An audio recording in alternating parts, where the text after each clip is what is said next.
guest is a very funny and talented man who will soon have his own television program entitled The Colbert Report. It premieres October 17th, ladies and gentlemen, on Comedy Central. Here's Stephen Colbert.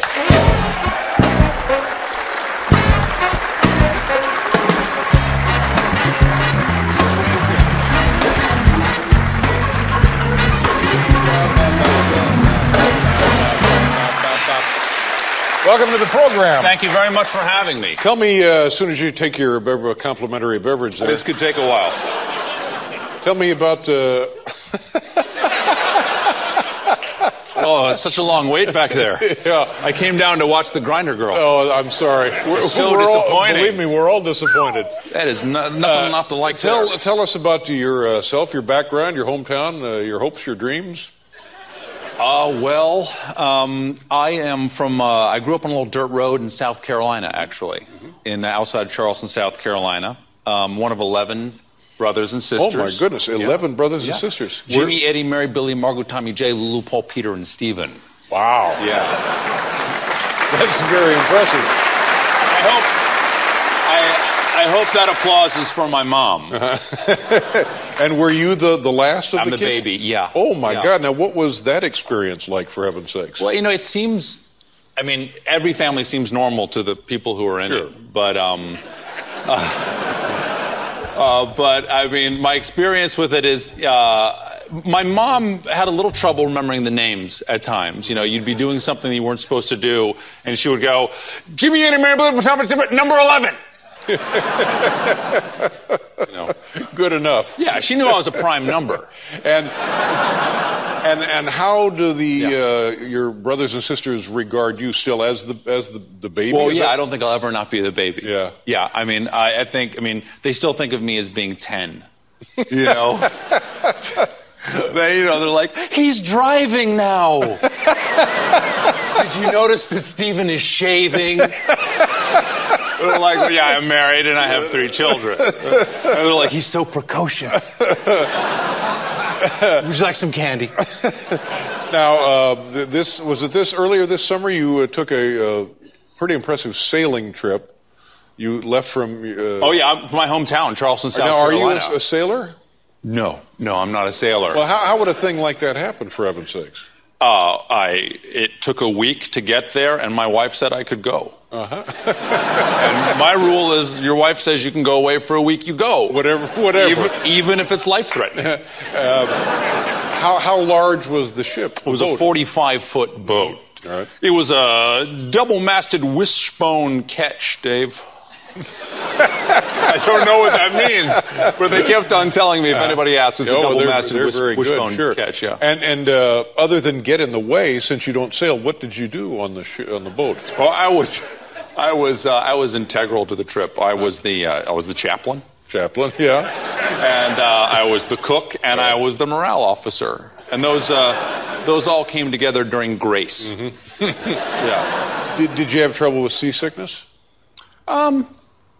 No. We found the rum pretty early. It was supposed to be a dry cruise, you know, but everybody, thought of their locker as the exception. And it was actually a race from Charleston. Oh, absolutely, very serious. Charleston, South Carolina to Bermuda, over 1,000 miles of open ocean yeah. Through the Bermuda Triangle. Yeah. In any trouble? We lost our power, our communication. We lost our toilets. We lost our sails at one point, and it was a wonderful experience. Yeah.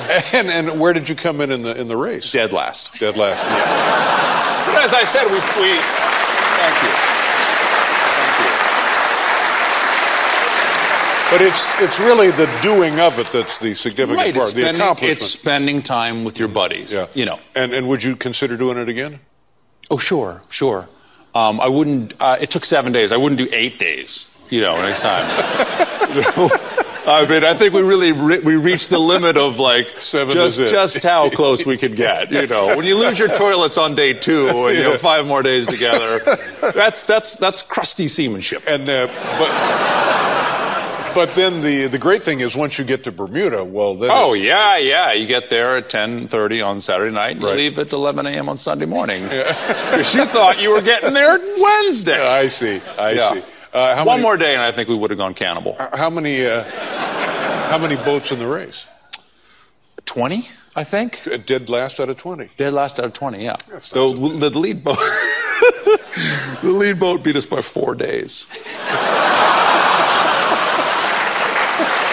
Well, yeah. But I got great footage of me at sea in the full gear, and I brought it home to my wife, and she's like, "You're so manly, you know? Look what Daddy did." Something to show your older brothers and sisters. Exactly. Yeah. Oh, can I say happy birthday to my brother Jim? Sure. Okay, he's my eldest brother, and he's 95. And they're letting him stay up tonight, and they gave him pudding or something like that. That's very nice. Happy birthday, Jim. There go to bed. Jim. Take care of yourself, buddy. It was actually last night. And you know a friend of ours, Amy Sedaris. Oh, yeah. I know Amy very well. I've known Amy since before she had imaginary boyfriends. Yeah. Whenever she's on the show, she talks about, I think it's Ricky. Ricky, her imaginary boyfriend. I knew her when she had flesh and blood boyfriends. But I really think imaginary boyfriends are a better fit. You know? Yeah, I can see that. They get her, you know? It's a meeting of the minds. And can you give us a different perspective on the woman? I find her fascinating. Well, yeah. I mean, a lot of people from the outside, you know, you think she might be wired a little differently or something like that. But those of us who know and love her are very worried. Concerned, yeah. I can understand. I can understand so that. Beautiful. She's so beautiful, lovely, though. Yeah. So much beauty on such a tiny skull. Look, a little coconut head. She'd look good carved in a gift shop. Don't you think? But very energetic. Oh yeah, absolutely. Yeah. She, you know, in her next life, she should come back as a monkey. Yeah. Energetic in a way that perhaps should be controlled. Yeah, maybe so. Maybe so. Yeah. And let's talk about your show for a second. It begins in October 17th. Oh, we're calling it October. October. Actually, Oh, perfect. Thank you very much. And the type of thing you'll be doing on the show?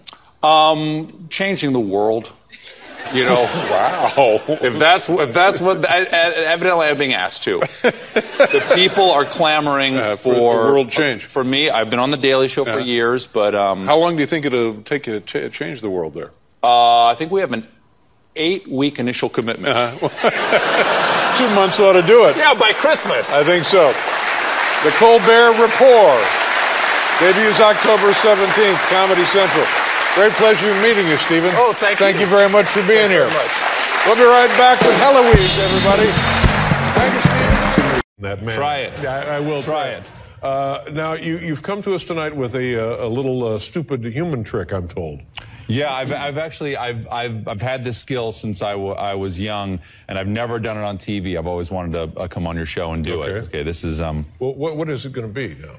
Oh, it's a trick I do with my ear. I fold my ear inside out. Right. Which is not the trick. Right.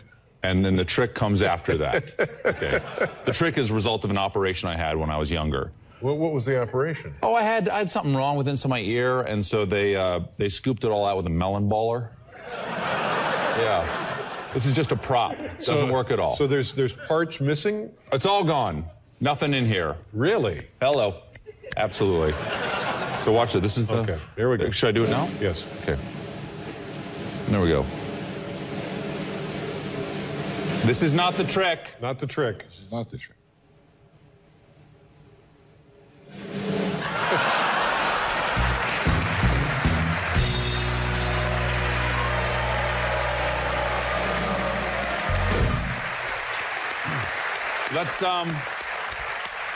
Let's see that monkey head do that. Exactly right. Yeah. And remember, books are the friends of toys.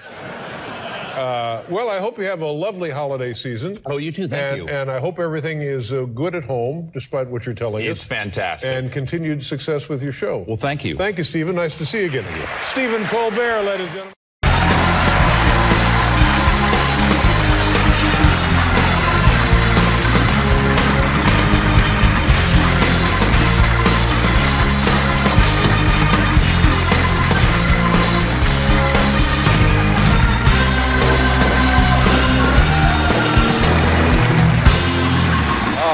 Nice to see you.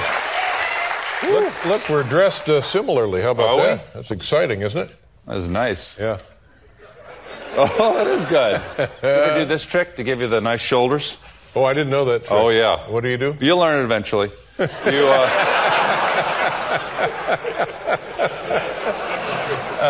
How are you? How's your family? They're doing great. Good. They're doing great. I got a wife, got 3 kids. Right. I like the kids.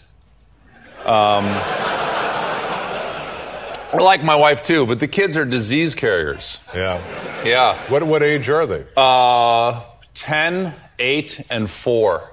Yeah. And we're just, we're on the big family vacation, started Friday. 15-hour drive from here to South Carolina, where I'm from. Ooh, boy. We get all the kids in the car, loaded up, the dog in the way back. We got the rocket box on top with, we threaten the kids to put them in the rocket box if they're quiet.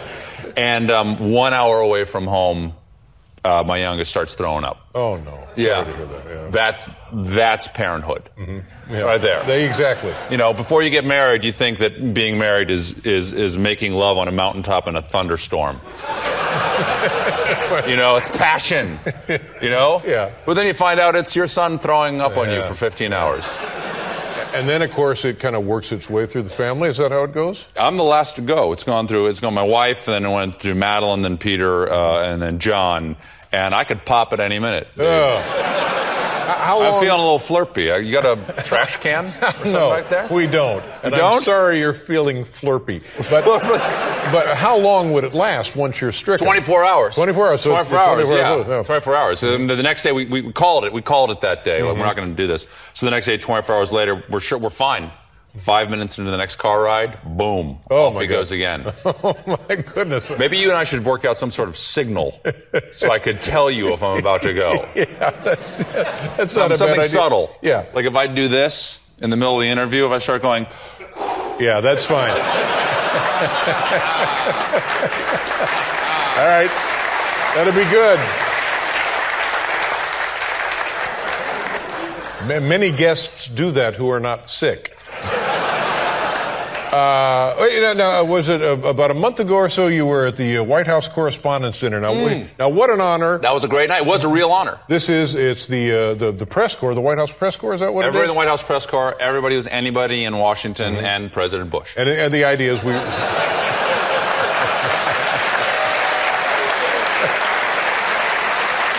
And the idea is we roast the big shots. Right. Yeah, you go up there and you do your material for the president. And I have to say, this year they gave me a very respectful silence.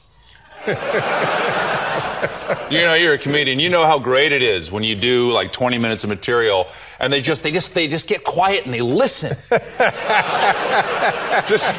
They don't want to miss a word. They like the first joke so much they say, shh. I don't want to miss any of the setup. That's right. Yeah.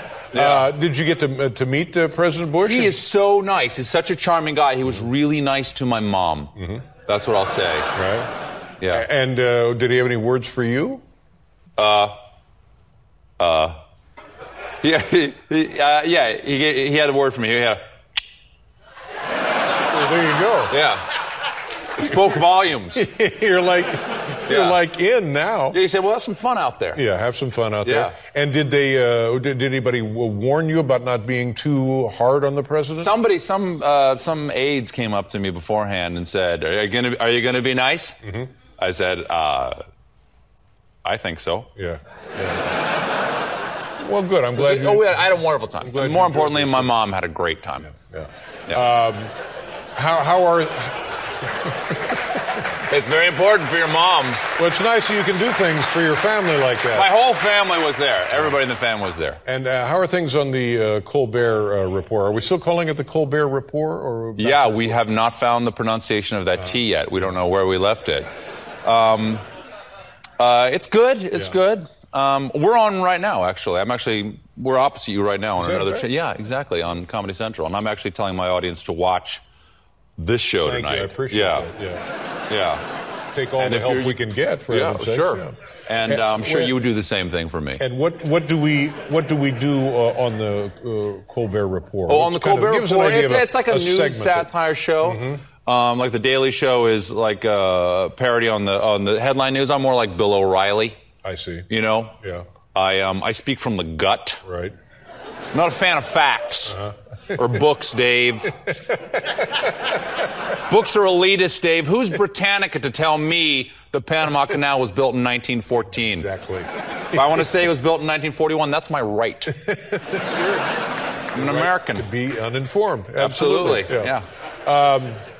The movie Strangers with Candy. Now, this, of course, was a television show that you were involved in. Yeah, and now a film and a labor of love because it's you and a lot of your friends who work together. Yeah, it's a great Amy Sedaris. movie. Mm-hmm.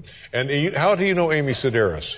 Amy and I were actually hired on the same day at Second City in Chicago, which is an improv theater. And we didn't work together actually for a few months. The first thing we ever did together was a show. We got hired to do a show for McDonald's Christmas party because the big headquarters of McDonald's are in the Midwest. And the first thing we did together was me, Amy, and Paul, who directed the film, we sang the McDonald's menu to a combination of Ode to Joy and the Hallelujah Chorus. So the only parts I remember are English muffin with some butter, biscuit with sausage and egg.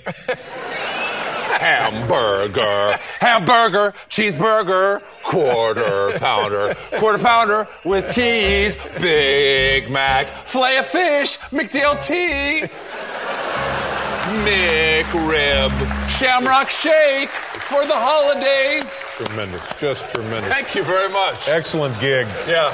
And were you invited back? I'm sorry? Were you invited back? I was invited back to many of their restaurants. Anytime I wanted. They have a special drive-through window for me. Yeah. So now, the movie Strangers with Candy, it's odd. Tell people what's so odd about it. It's fundamentally odd, isn't it? Yes. It's deeply weird. It is, it's the story of a 46-year-old high school freshman named Jerry Blank. Right. And we came up with the name Jerry Blank because we couldn't think of what her last name would be, and we left it blank in the script. And it seemed to work. It seemed just ugly enough. And she's a 46-year-old high school freshman who she drops out of high school when she's 14, and she becomes a boozer, a user, and a loser. And then after she gets out of jail years later in a therapy session, somebody says, pick up your life where you left off. And she takes it literally. Right. And she goes back, and she takes all the concerns of an ex-junkie, ex-prostitute, ex-con man, and goes back to high school. Yeah, and she has newly been released from incarceration. Yes, and this is a prequel to the series. She's just been released from the prison, and her father is in a grief-induced coma from when she ran away when she was 14. He's been in a coma for 32 years, and she's trying to prove that she's a good girl. To win him back. To win him out of his coma. Consciousness, yes. And the coma might win. We don't know. What do you know we'll see here in the clip? Do you have an idea what it is? I think this is the very first day that Jerry is back in high school at 46, and she comes into my classroom. All right, here we go. Strangers with Candy. Very funny. How is Amy? She good? Have you seen her lately? Amy's fantastic. Good. She's great. The film Strangers with Candy opens in New York City June 28th, and then after that, I guess, around the country. Is that worldwide? Yeah, there you go. Nice to see you. Thank you very much. Stephen Colbert, ladies and gentlemen. We'll be right back with Mark Cuban.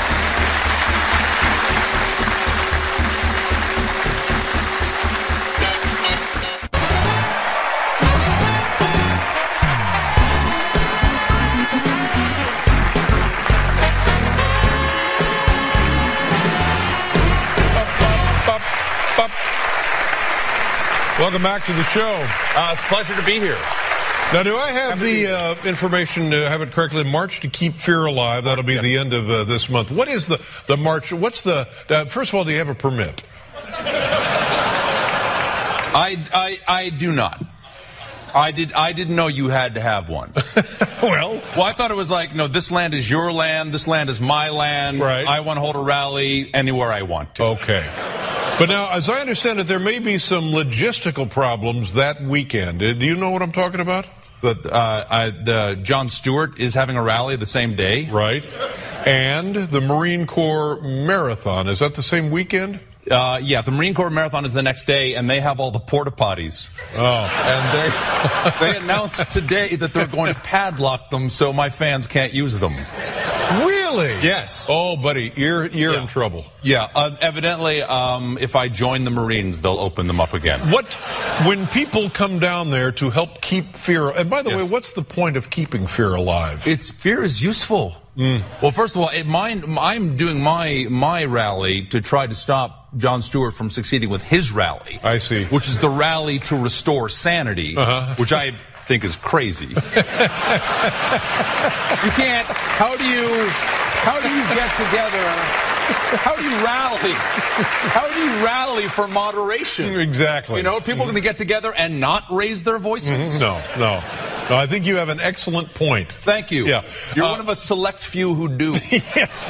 Now, when people come down by the thousands, the truckload, some of them are being choppered in. What would one expect when they show up at the rally? I'd like everybody to come. They can participate in the rally right away by wearing costumes. It is Halloween weekend. And so I want people to come in costumes as the thing I have told them to fear.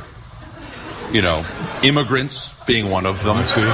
Big thing to fear right now in the election year. And I don't mean just like people coming over the southern border. I mean, any Canadians? I know Paul. Paul? Certainly fearsome, yeah. You used to be or are still Canadian? Fear me. I am still Canadian, and I am an American. Dual citizenship. How terrifying would it be to see 100,000 people looking like that? Hey. Well, I suppose you do have a point. 100,000. Oh, that's just people looking like that. I see in the mid billions for my rally. No, really. What are the? Now, first of all, I didn't realize it was not Thanksgiving. Halloween. I didn't know it was Halloween weekend. You got the marathon. You got Halloween. You got your rally. You've got Jon Stewart's rally. It seems like everything is working against you here. Or working for me, Dave. Really? Yeah. Because I think what we could do in the next day, these people who come to keep fear alive the next day, they and their children could go door to door to help spread the message of fear on the 31st. Now, will you... And perhaps threaten people with tricks if they're not given some sort of sugary treat. Sugary treats. And it could catch on. It could happen every year after that. Now, will you be making an appearance at the Jon Stewart function? I might try to disrupt Jon Stewart's function. Right. No, he might. I might just. If I can't find a place to do my rally, because I know he's chosen the mall between the Washington Monument and the Capitol. Yeah. And that's kind of where I wanted.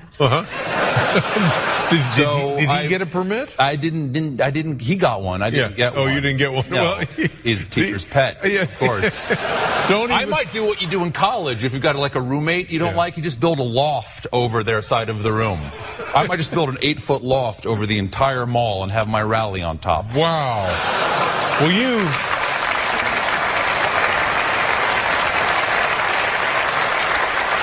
you truly are delusional. Yes. Now, speaking of Washington, you'll be making a return trip down there. You testified. What was the committee you testified in front of? I testified before, I'm going to get this right, the House Subcommittee on Immigration and Naturalization. I think that's what it was. No. Can anybody with a TV show go down and testify? Evidently, because I had very little other qualifications. Right. I was invited by Congresswoman Zoe Lofgren. From California? California, exactly. Do you know this woman? I met her. I met her working the fields. Where did you guys work the fields? In upstate New York. I picked beans and I packed corn for almost a day. Before I was asked to leave. Now, by the way, how did that happen? I was invited by the United Farm Workers Union. They had a program called Take Our Jobs, Please, to say that there are a lot of unemployed Americans, it's a terrible time in the economy. Yeah. There's always some good farm jobs. There aren't enough farm workers. Come take our jobs. And I think I was, of the 3 million people who inquired, I think I was the 4th person to say yes. So you spent the day doing the job. Doing that. And they asked me, based on my vast experience of almost a day working in the fields, would I testify? Right. Now, I've never testified in front of is it a committee or a subcommittee? It's a subcommittee. I was called to testify before. So what's the difference between a committee and a subcommittee? I think the committee has better bathrooms. And then like the executive washrooms. I don't know. I think don't you're really right. know how it works. No, I think that's something Jefferson put in place. If you ever get a chance to testify, absolutely say yes. Oh, I don't think so. It's much better to go voluntarily than when. Well, yes, I don't want any subpoena activity, but it must have been terribly intimidating, wasn't it? Well, here's the thing, and I've probably seen this on TV. You're in a low chair over here with your little table and your glass of water. Well, here, and Stephen, we have this photo right there. Yeah. I was when I saw what it looked like in that room, I was completely ready to tell them I'm on steroids. See, that's what it must be intimidating. Yeah, it really is.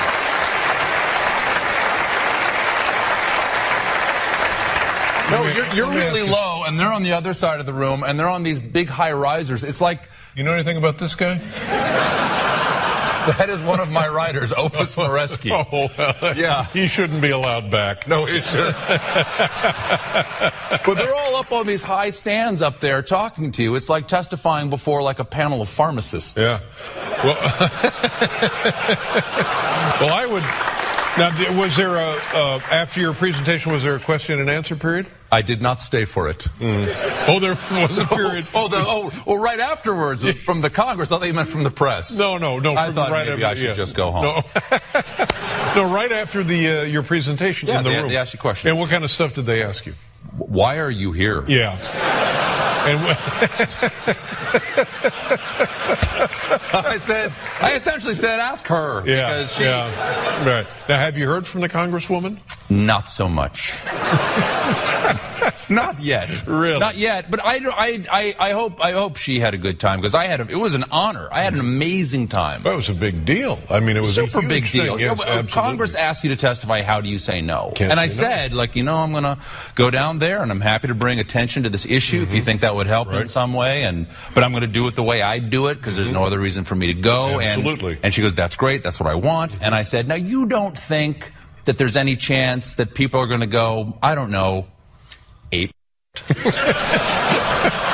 And she goes, no, absolutely not. And I went, well, you know. Yeah, she would know. You know I the room. don't know. Yeah. I said, well, then yeah, I would be honored to go. Right.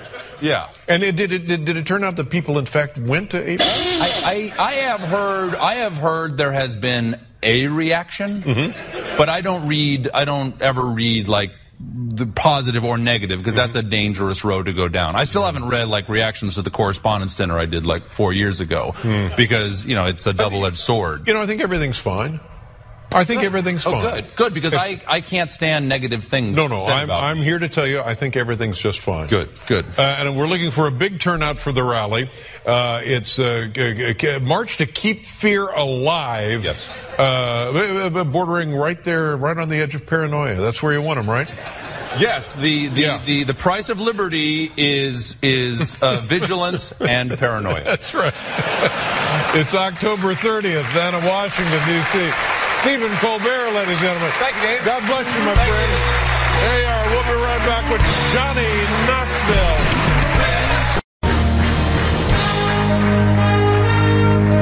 Hello, Governor. Nice to see you. Hello, Governor. Yes, hello. Spare a tuppence for a poor London I have man. a tuppence for you. Yes, I do. I lost my job at the pudding factory. That's right. And my ma's got the rickets. I need some black pudding and a pickled kidney. Okay, we'll take care of all of that. Yeah? Yeah. Dave, it's actually me. Oh, I had no idea. Stephen Colbert. Yeah. Let me guess, community theater? Yes, it's my Christmas special. Stephen Colbert ruins your holidays. Do you think Ian McKellen got down here a little early? Did you, Dave? No, I wasn't sure. But now you and Ian McKellen have something in common. Yeah, we're both in The Hobbit. No, you're not. Yeah, we are. We're both in The Hobbit. No, no, I know. I'm kind of the breakout star of The Hobbit, Dave. I don't want to tell anybody where I am, but I'm in it. I'm in this next one coming up. And you can prove it? Check IMDb. I'm in there. It says Stephen Colbert is in the movie. And if it's on the internet, Dave, it's true. What? Well, you're right about that. Thank you very much. What part and how? Evidently, I and my wife and my two boys were invited down to New Zealand to play around with the folks in The Hobbit by Peter Jackson. We went down there, and we're in a scene in Lake Town. I don't want to say like where in the movie. I'd say it's kind of a Where's Waldo? Okay, a little bit of Where's Waldo. But I was hoping I was going to be an elf because I already have one pointed ear. Really? I've never noticed. Yeah, that. Look at this. Once I show you this, you can never unsee it. Look at that. Just look right over there. See? See one right there? Oh, darn. Yeah. It's a bit of an anomaly, isn't it? Yeah.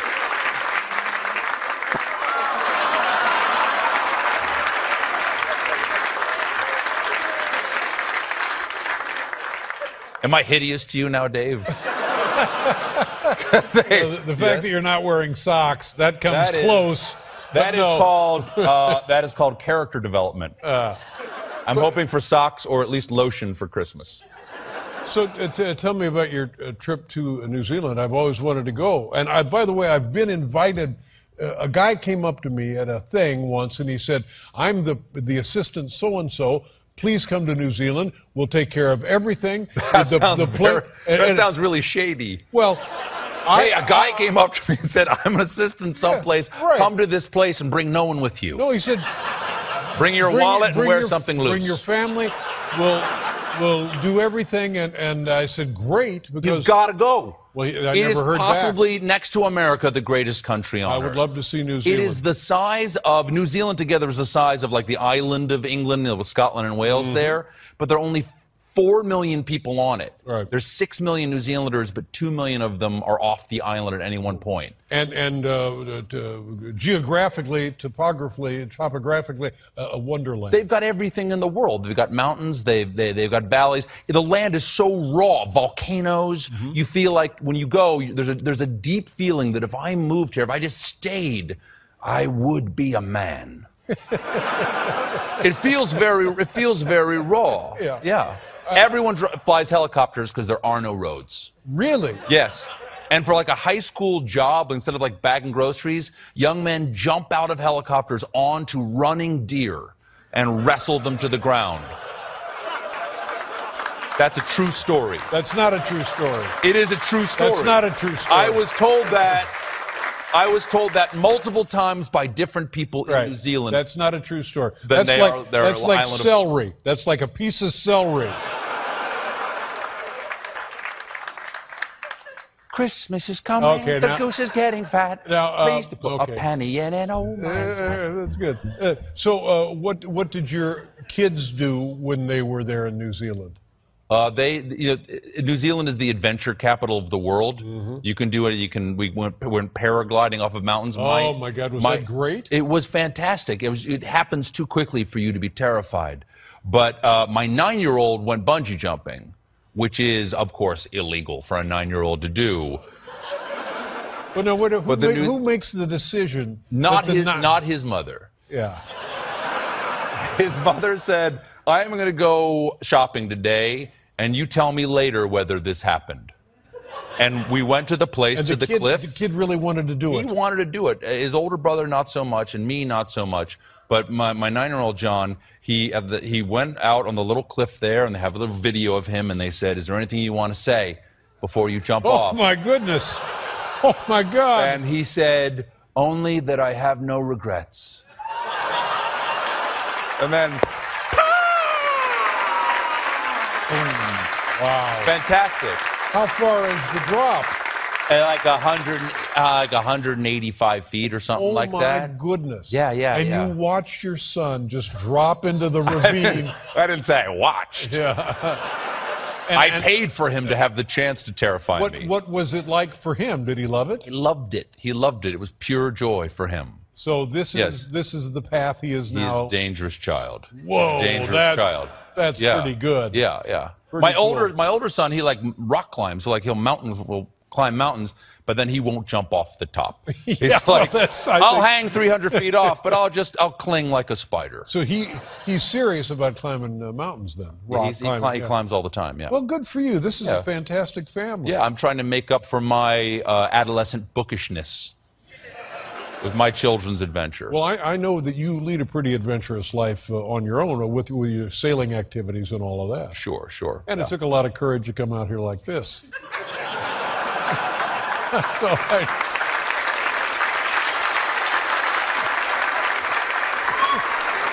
right, stop it. If you have no penny, a halfpenny will do. If you have no halfpenny, then go. Stop it, stop it. Now, did you meet the Pope? You were going to go to Rome. What have you done now? I don't know, Dave. Yeah. You can't have anything nice. So you went to Rome, but you didn't meet the Pope. You did or did not meet the Pope? I did not meet the Pope. I offered him a chance to meet me. This is the new Pope? The new Pope, Pope Francis, and I know everybody likes him, and I'm a Catholic, and I teach Sunday school upon occasion, so I got to watch my P's and Q's, but I don't like him. You don't like the new Pope? I don't like the new Pope. Because he wouldn't meet you. Well, that and he's not as doctrinaire as I would hope. He's not into judgment, that sort of thing. He said, he was asked, he said, what do you think about gay people? He goes, who am I to judge? I'm like, you're the Pope to judge. Right. Read your contract. Absolutely. So you say he's really not really doing the job, then, is what your objection Not is? really. He's infallible, but he gets a few things wrong. Wow. A whole different view on the Pope. Yeah. He also said that atheists can be redeemed. What? No, I'm a Catholic because I can be redeemed. Right. It's like the Admirals Club of Christianity, you know? If atheists can be redeemed, who's next? Lutherans? It's madness. It's madness, Dave. You've done the heavy lifting. Merry Christmas, by the way. Merry Christmas. Ladies and gentlemen, it's the delightful, the sockless Stephen Colbert. Good to see you, my friend. Thank you very much.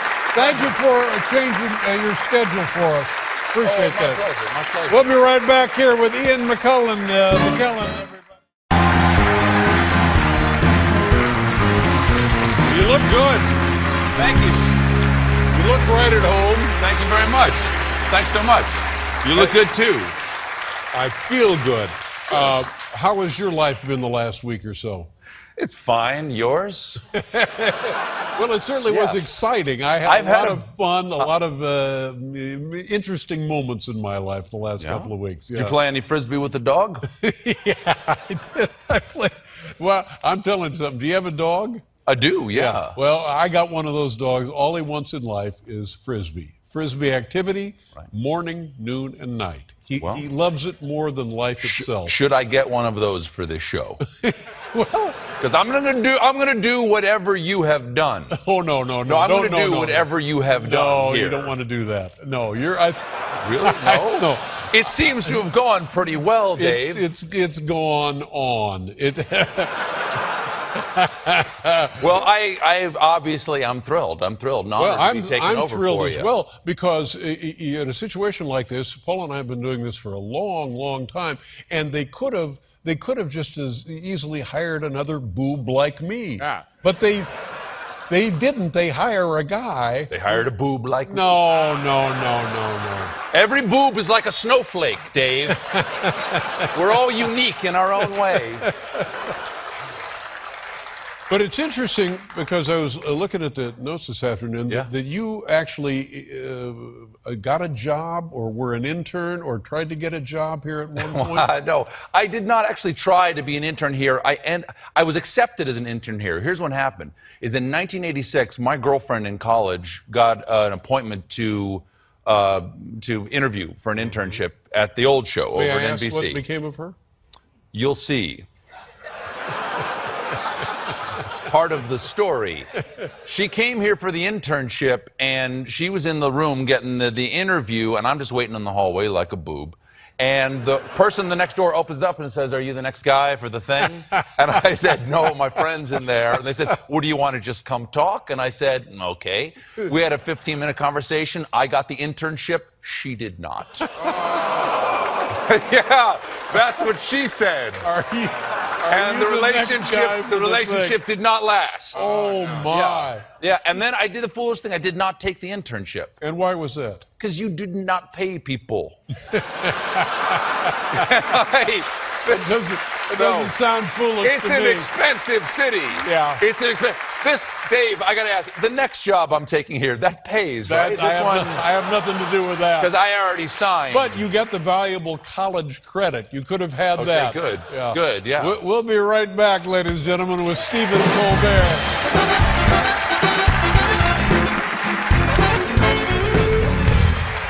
Now, I like to...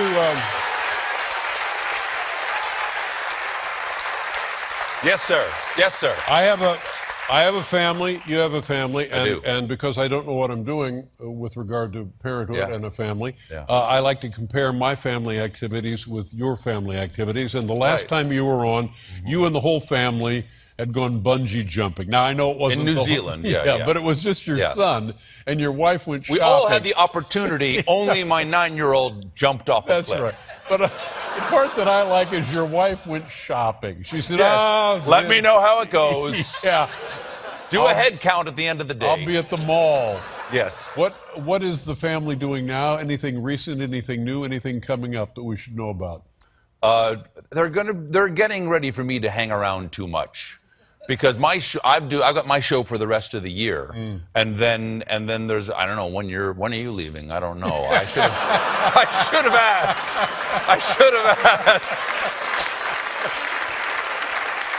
Because the thing is, they get nervous. Yeah. I think they like me, but they get nervous when I'm around too much. What's it worth to you, Steve? I've played around with the idea of, like, hey, maybe I would stop doing my show at some point. Would it be great if Dad was hanging around more? Oh yeah, I've had that conversation. Yeah, to which my kids go, "Dad, we're really busy. We've got busy schedules. We've got school. We've got track. We've got everything. We're not going to bake bread with you." So we don't have anything big coming up right now. Now I know you've taken these incredible ocean races, sort of thing, which is not strictly speaking a vacation, but they're adventures. No, they're dangerous. Yes. They're manly vacations.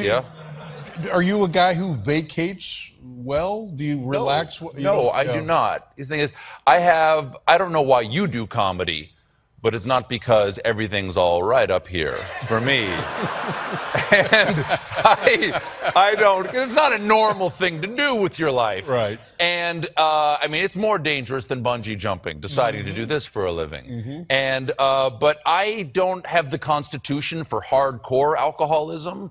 And so I have to tell jokes all the time, or I go a little insane. Have you tried? I had last week off, and it didn't go well. Have you tried the alcoholism at all? Have you I get sleepy. I get sleepy. A little sleepy and doze right off. If I had more muscle mass or something like that, I might be able to process the vodka. I remember a few years ago, you actually were physically injured doing your show. You busted a wrist or something. I broke my wrist. What was that exactly? I was coming out. I was tired. It was after a long run, and I had brand new shoes. I have rubber on the bottom of my shoes now. I used to have nice leather bottoms to my shoes because I came out and ran around slapping the audience's hands before the show started, getting all excited, get everybody all jacked up. And, hey, it's showtime. Dad's here. We don't do that. I don't do that here. You don't jack people I don't up? do that, no. Should I not? It's all yours. Should I stop? No. Should I stop? If you've invested in the shoes, keep doing it. I've already got the rubber. You got the rubber. No, sold. I want ass over tea kettle backwards and landed on my wrist. Yeah. And then it was the night before my vacation, a 2-week vacation, and I was positive I had broken my wrist. Yeah. And I didn't want to cast, so I didn't go to the doctor for 2 weeks. And then finally got a cast. Didn't work out well. So you walked around on vacation with the family with a busted wrist. I built a boat with a busted wrist. I've showed you pictures of the boat I built. I built that with a broken wrist, because that's what I bring to comedy. I bring grit. I mean, honest to God. Stick-to-itiveness.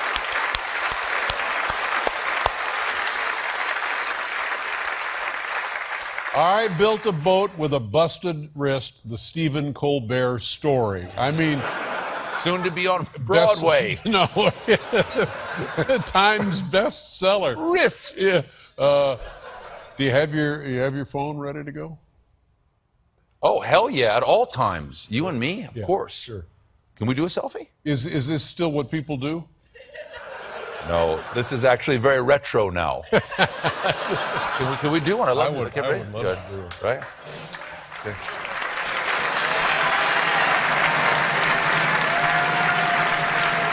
There it is. Thank you, Dave. Thank you. Thank you. Now you have a writing sample that you submitted to the show? I did. That's the other brush with greatness I had with you, Dave. In 1986, I applied to be an intern, didn't take the job. In 1997,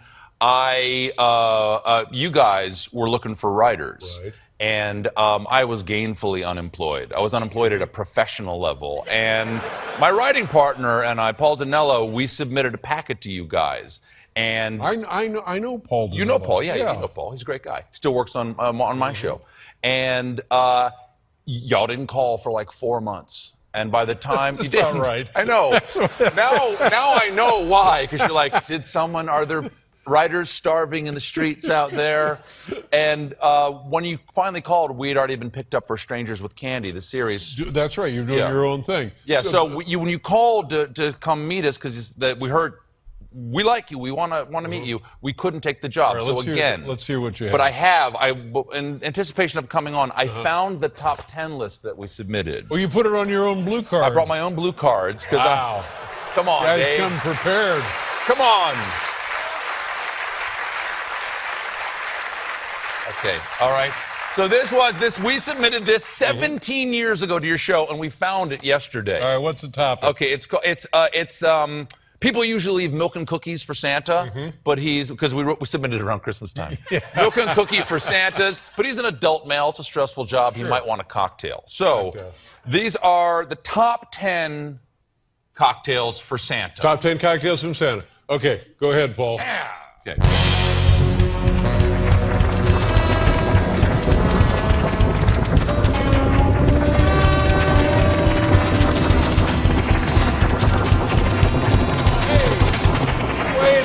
Wait, he didn't get that yet. What? I'll never get it. What are you talking about? Never get it He yet. doesn't have the job yet. What are you doing over there? Good heavens. Don't let the door hit you in the ass. Thanks a lot, Dave. Make him feel at home. Okay, this is top 10 cocktails. Anton, you can get in on this. Oh, all right. All right. Top 10 cocktails for Santa. Okay, number 10, the Rusty Blitzen. It's 1 ounce of scotch, 1 ounce of Drambuie, twist of venison.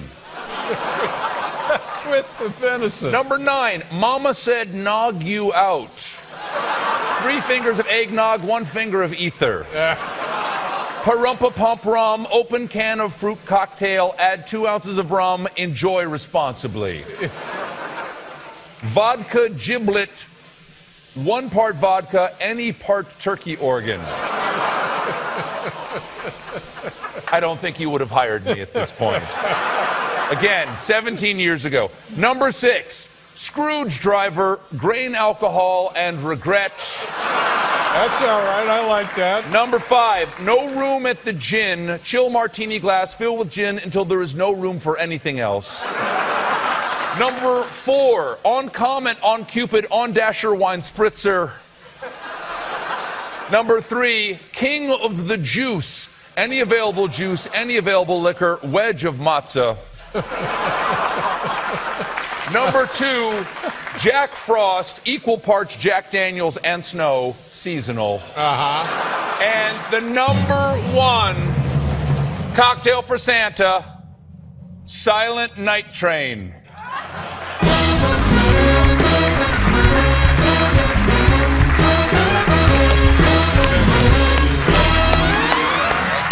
I like the fact that you explained all of them. All of the jokes have been explained. You don't explain your jokes, we Dave? gave up on that back in '97. Ladies and gentlemen, here he is. It's the new kid. And you can see him now currently on the Colbert Report, Mondays through Thursdays. Always a pleasure, my friend. Thank you, Good Dave. luck to you and your family. Good luck with the show. Thank you, Dave. We'll be right back with Robert Roberts, everybody.